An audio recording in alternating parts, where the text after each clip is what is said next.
Okay, invite then the other speakers for the debate. You have here, place here, Ming, you can sit here. E vocês podem fazer pergunta em português, espanhol, tem a Giovana que vai nos ajudar a traduzir, se necessário, alemão ou inglês diretamente. Escolham. E eu não vou fazer nenhuma pergunta dessa vez, porque... Oi? Em mandarim, não, mas em mandarim é, por exemplo. Então agora, o tema é como é que a gente faz acontecer.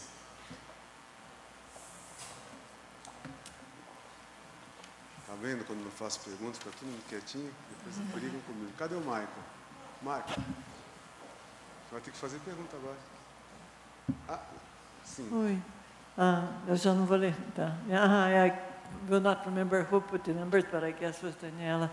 Out of PSS, if you look at the European economy, how much is PSS? You know, because that's the growth number.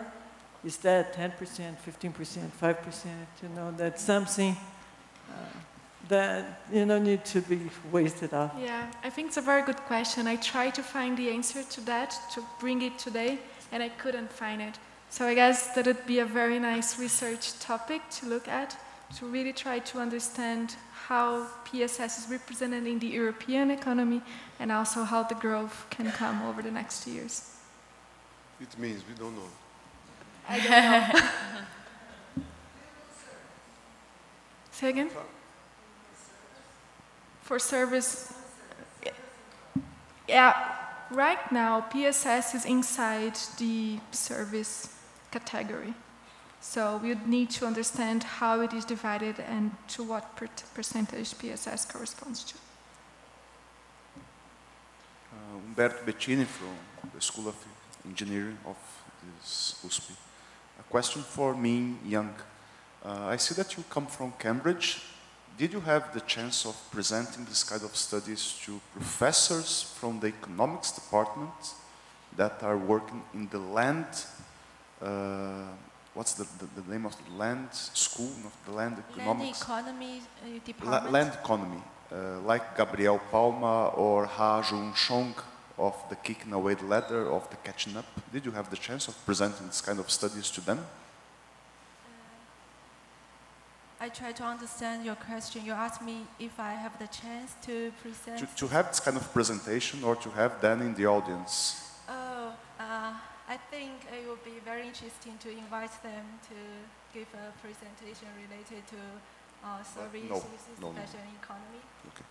And I can try to contact them. Okay.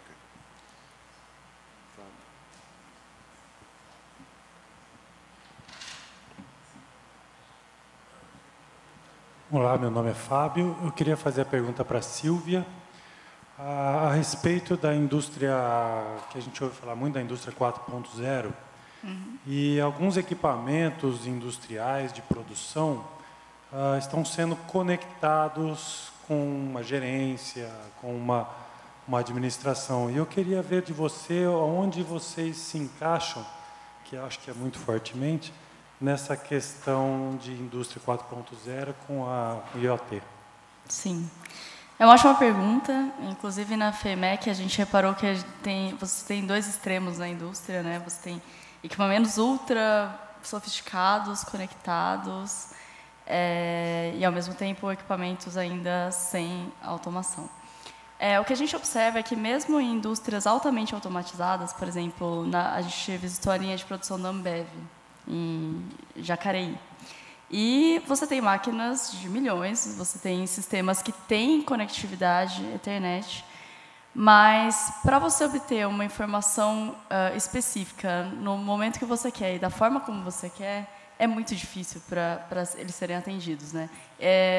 O que você tem de Siemens, ABB ou Rockwell são soluções completas. Então, você tem que comprar o equipamento, o sistema, e tudo isso fica muito caro na conta. E, além disso, demora muito para ser colocado.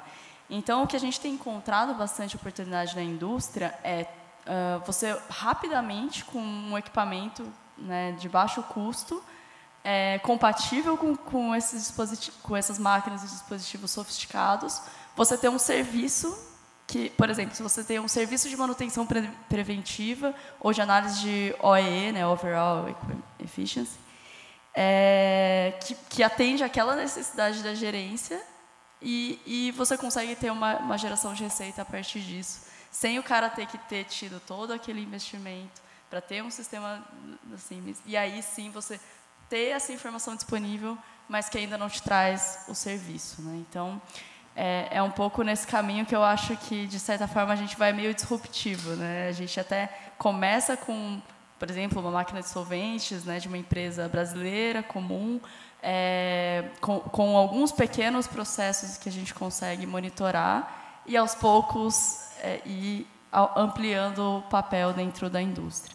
Inclusive, a gente foi na Volks, aqui em São Carlos, que também tem, todos os equipamentos são alemães, né, ou milhões, e você vê que eles têm uma dificuldade de integração muito grande, tanto que, assim, a informação de uma máquina não conversa hoje com o banco de dados de outra máquina. Então, quando você pergunta se eles têm um monitoramento remoto das máquinas deles, eles não acompanham isso, não tem esse serviço disponível. Estão estudando, mas, de novo, seria algo que, para uma indústria tradicional de automação, com tecnologia de 1990, né, apesar de melhorias, óbvio, que eles trazem, ainda tem um custo muito alto, né?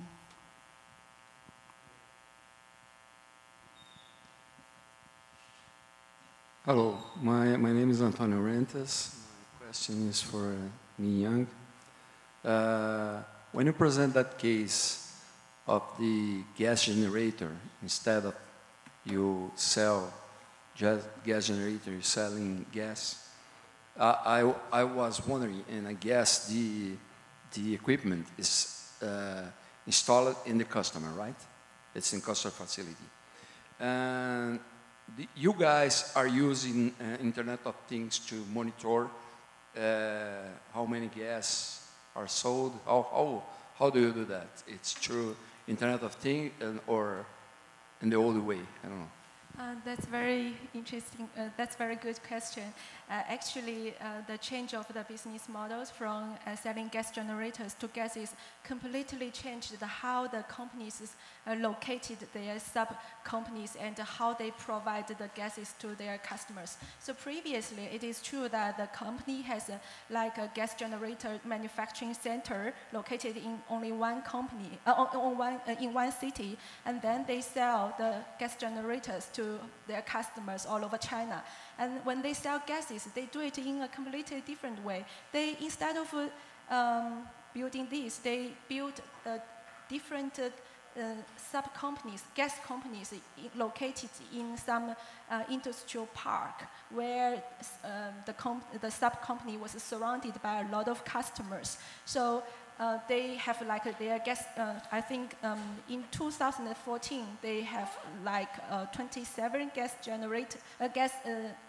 generator centers all over China in the industrial parks, and then they sell gases to if the customer needs oxygen, then they transport the oxygen from the gas center, generation center to their customers, and then they sell other gases to other customers who need different gases. In this way, they increased the utilization of gases which were previously wasted by their customers when the gas generators were located in their customers' site. Because, for example, if one customer they only need oxygen, they don't need hydrogen, and in the past their customer they just released the gas to the air, it's a waste. But now they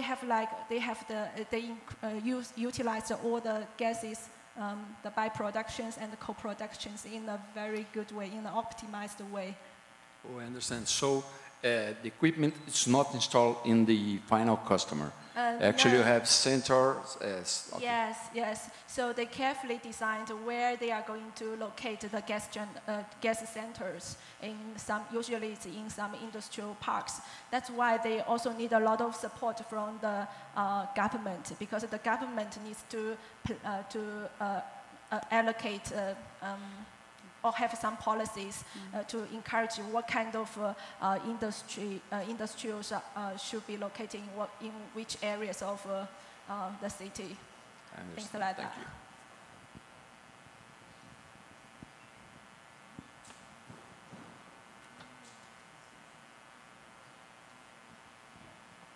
Você tem que apertar o botão e segurar um pouquinho, aí ele liga. Alô? Olá. Na apresentação da Daniela, você tocou que as grandes barreiras enfrentadas hoje pelas empresas europeias estão ligadas à infraestrutura logística.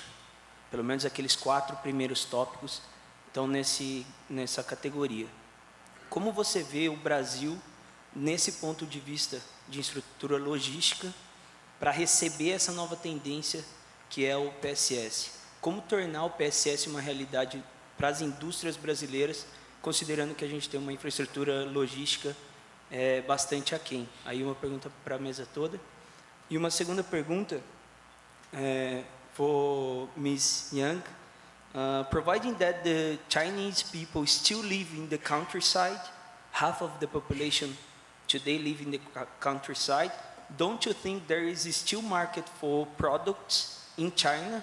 How do you see this change between products and PSS? Thank you. Eu acho que é uma ótima pergunta. A gente poderia fazer vários doutorados só para responder ela. Eu queria abordar ela talvez um pouco na tangente, dizendo que eu entendo as limitações logísticas e de cadeia de suprimentos no Brasil, mas eu também entendo que existem várias outras limitações que talvez sejam mais importantes do que essas num contexto brasileiro. E eu acho que uma delas é a aceitabilidade do consumidor para esses novos modelos de negócio, porque essa acho que é a primeira barreira que as empresas europeias também enfrentaram, que hoje é mais fácil, por conta de toda essa sharing economy e tudo isso que tem acontecido lá, mas eu acho que ainda é um passo bem importante a ser dado no Brasil para que a gente comece a ter os problemas com a cadeia de suprimentos e com logística. Thank you for your question. So for the product saturation, for the market saturation of selling products, it's mainly happening in some industrial sectors like heavy equipment industries, it's usually B2B, and the market for this kind of products, it's stable. It was growing, but now it's achieving at a stable level, and they couldn't just sell more products. But for some other consumer goods products, indeed there is still huge market for in China.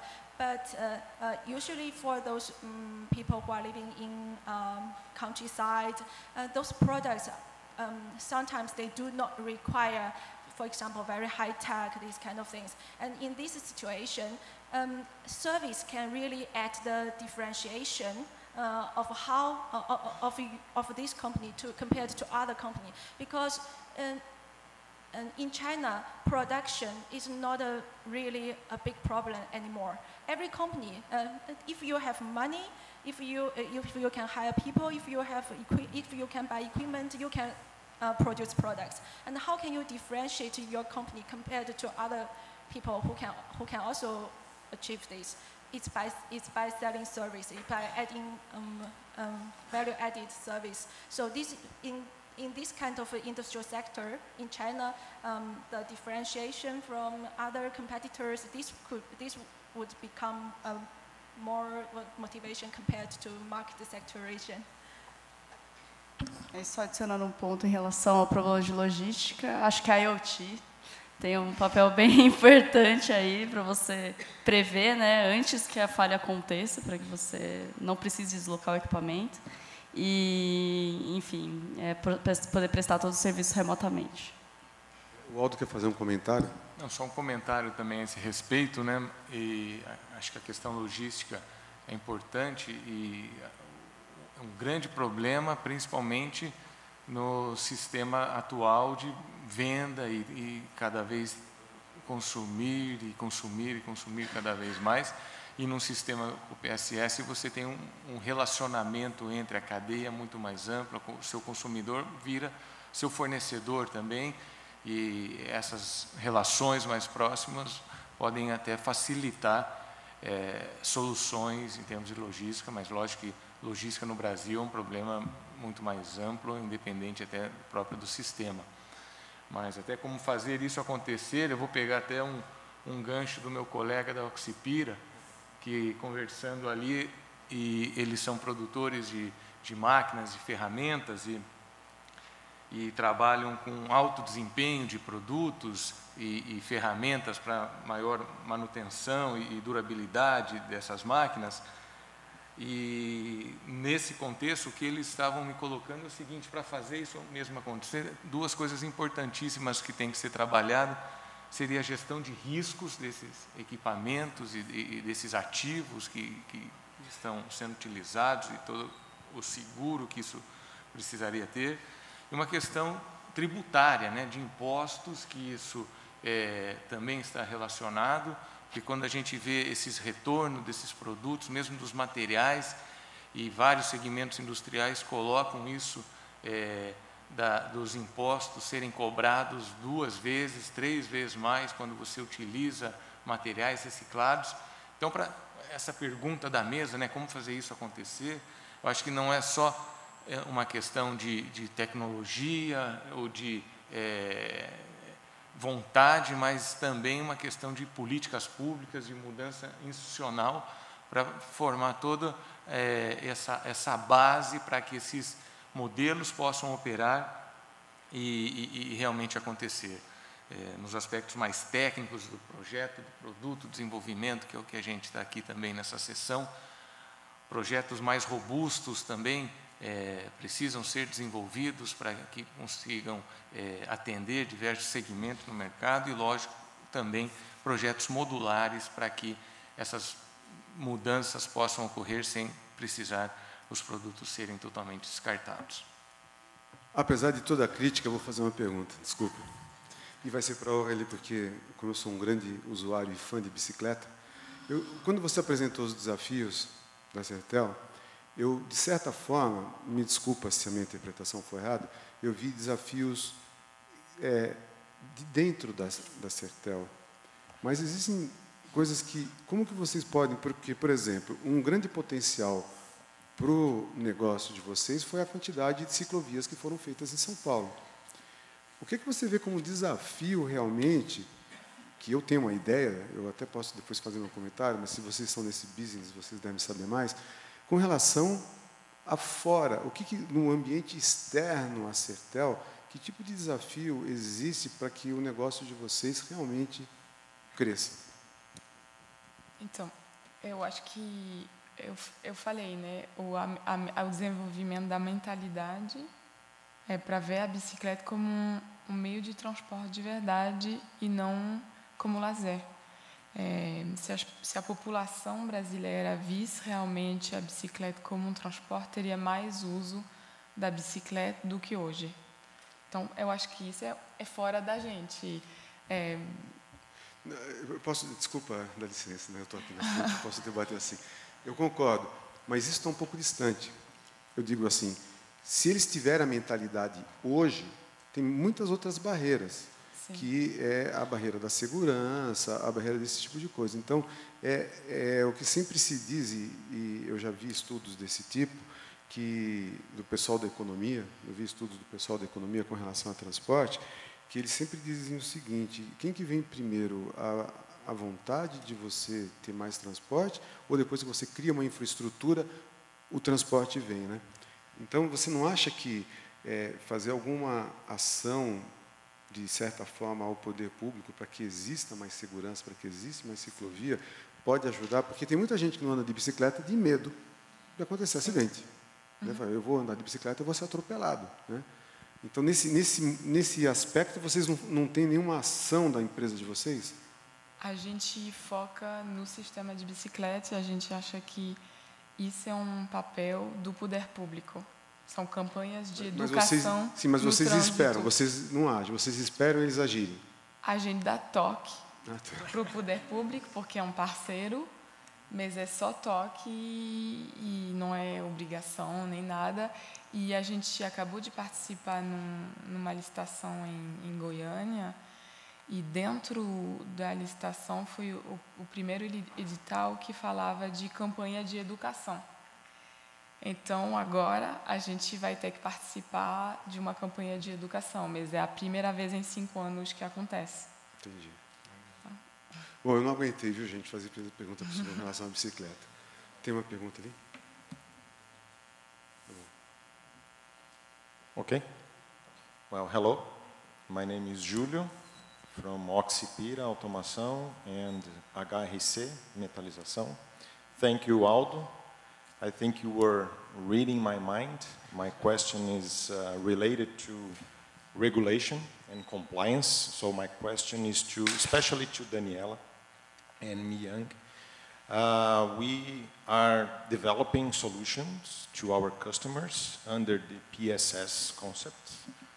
And of course, one of the challenges is to comply with the regulation, how to comply with the regulation. And it's very clear that the regulation does not evolve in the same speed of the services in the market and of the activities. So what is being done to overcome this risk? And how is that affecting the speed to make PSS a reality? And especially in Brazil, we see many examples where the regulation is very late. Right? Uber, for example, where and the regulation in many aspects, labor, taxation, the contracts. So what do you see that is being done in order to pull the speed of the regulation up to the speed of the change that is going to the PSS reality? Thank you. Before they answer, I just would like to say something, I'm here. One of the problems we have in Brazil is also related to the tax, is if we call service, we have to pay ISS. And that's the reason why many companies, they call rental. But you say, oh, you are doing something wrong because you are doing indeed service and not rental. That's a big challenge for our tax rulers, because if you just say everything that we call service, we are going to tax in that way, that's one of the big challenges. But sorry about that. Go ahead. I can maybe talk about Europe and what they are doing there to overcome those policy barriers. They are really aware that policy can stop all of those initiatives. So what they are doing is, first of all, to try to identify what existing policies are hindering circular economy, product service systems, and a sharing economy in the European Communion. And they do that through their own research in the European Communion, but they also do that through those Horizon 2020 projects. So basically, all of the projects dealing with PSS and circular economy, they need to have one work package where they will explore what are the challenges from a policy perspective. The other thing that they are also doing is they just launched the circular economy package, where they try to regulate and to provide some guidance to industry on how to make this transition happen in the best possible way. And the other thing they are doing as well is to identify trade-offs in terms of legislation. So if we talk, for instance, about BROS or REACH, they are environmental legislation dealing with the chemical substances that you have in your products. And if you look at circular economy from a product service systems, it means that we would have recycled materials, and that old products that had those substances that I cannot have anymore will need to be recycled, and the substances would need to be in the new products, and we don't want it. So it's a huge discussion just now going on in Europe on how to handle those trade-offs and how to create a financial and sustainable framework that will enable those new initiatives. But they are really aware and open to suggestions. We actually have an office in the European Communion only dealing with that and trying to put forward not only taking out those barriers, but also putting incentives that can bring this up in the economy. Thank you for the question. I think I quite understand the challenge and difficulties because China has been through a similar situation. Now in China, the Chinese government is quite positive. I would say we are very lucky that Chinese government thinks that PSS is the important direction for many manufacturing companies, and they provide really good conditions for them to servitize. However, 10 years ago or 15 years ago, it was not the case. The gas generator company already had the idea of providing PSS and transforming to gas providers when it was in 2003. But their first gas project was in 2010 because influenced by the previous planned economy in China, those state-owned companies, they couldn't just cross other industries, because if you look at this case, it's also a case of crossing from heavy equipment industry to gas industry, which was not allowed in 2003. And also, even if it was allowed, they didn't get the financial support. It required huge money at the beginning to invest those gas projects. And the Chinese government didn't provide good regulations for those ones. So only when it was 2010, the gas company started to get this has realized the PSS because the Chinese government started to give good policies. I would say how Chinese government started to realize this is, I think universities was somehow playing a quite important role, or I would say researchers. Because in 2003 and 2004, some very top researchers in some good universities started to propose servitizing in China. And even for this Made in China 2025, it was proposed by more than 150 top researchers in Academy of Chinese, what's that called? Academy Chinese Engineering, this kind of organization. Then Chinese government released this report written by them. So it's all done by a lot of research, which means the researchers, the top researchers, they had their voice and to help Chinese government to make some important decisions. And also, I think another reason is those leading manufacturing companies in China, they realized that providing PSS could be an approach for them to moving from low value end to high value end. This somehow proposed to the Chinese government, and they were convinced. So probably it needs the effort from both universities and industries. That's why we are here, I think. Hopefully this could be something useful for Brazil as well.